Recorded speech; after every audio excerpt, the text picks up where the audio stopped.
वो अतिया उनके निशाने पर है। मज़हर अब्बास साहब, इस सारे माहौल में आप तहरीक इंसाफ की पोजीशन को कैसे देखते हैं सियासी तौर पर?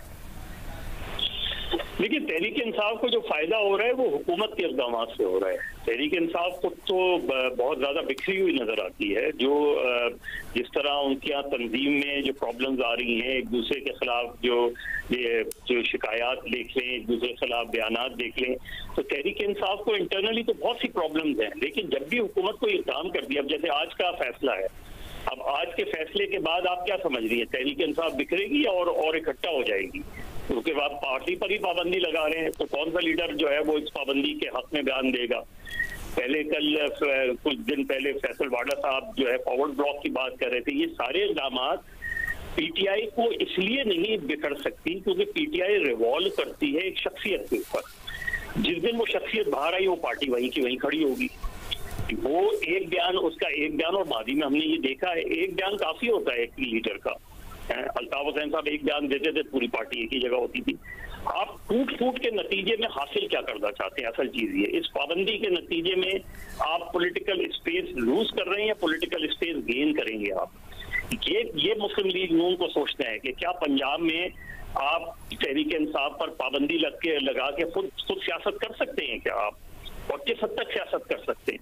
कौन होगा आपके मुकाबले में? किस तरह लोग खड़े होंगे? तो मेरा ख्याल है इन फैसलों से, सुप्रीम कोर्ट के फैसलों से, या जैसे इद्दत के केस का फैसला आया, या सुप्रीम कोर्ट का जो फुल कोर्ट का फैसला आया, इसको आपने नजरसानी की फैसला किया, बहुत अच्छा फैसला है। बिल्कुल जाएं, आपके पास स्ट्रॉन्ग पॉइंट्स होंगे। चाहे वो तारीखी तौर पे हमने देखा है कि नजरसानी की अपील में 95% जो है वो फैसला वही होता है जो पहले होता है, लेकिन फिर भी आपका लीगल राइट है। तो आप कौन आईनी लड़ाई लड़े, आप सियासी लड़ाई लड़े। लेकिन एक आदमी जिसके बारे में आप कहते हैं कि वो 9 मई में मुलव्विस है, 9 मई में अगर उसको वो बरी होता है तो आप तोशा खाने में पकड़ लेते हैं। तोशा खाने में आप सनम जावेद का केस देख लेना, सनम जावेद का केस देख ले। ये हम माजी में सब देखते आए हैं कि एक के बाद एक केस बनाया जाता है, उसका नतीजा कुछ नहीं निकलता। नतीजा सिर्फ गवर्नमेंट की सबकी होती है। एक जो जरा सा वाकया होता है, अब जैसे कल अमेरिका में डोनाल्ड ट्रंप पर जो हमला हुआ, उसके बाद आप बताएं डोनाल्ड ट्रंप की पॉपुलैरिटी नीचे आएगी या ऊपर जाएगी?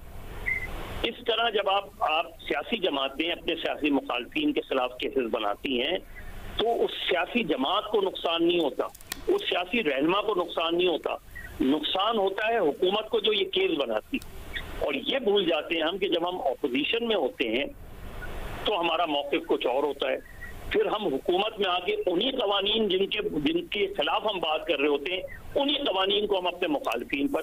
मेरा ख्याल है ये हाई टाइम, मियां नवाज शरीफ बहुत मैच्योर्ड पॉलिटिशियन है, उन्हें ये सोचना चाहिए कि उनकी हुकूमत के इस फैसले से, अगर ये फैसला या और आगे बढ़ाते हैं, अभी तो काबीना में जाना है, और ये फैसला करते हैं, सुप्रीम कोर्ट में रेफरेंस फाइल करते हैं, तो मियां नवाज शरीफ खुद सोच लें कि वो सियासत में, तारीख में क्या कहाँ खड़े होंगे उसमें।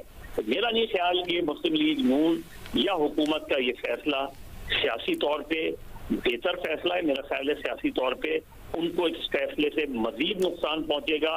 उनको इस चीज को देखना चाहिए, सोचना चाहिए वो, क्योंकि अल्टीमेटली ये बात पलट कर उन्हीं पर आएगी आगे चल के। अच्छा शहजाद, आप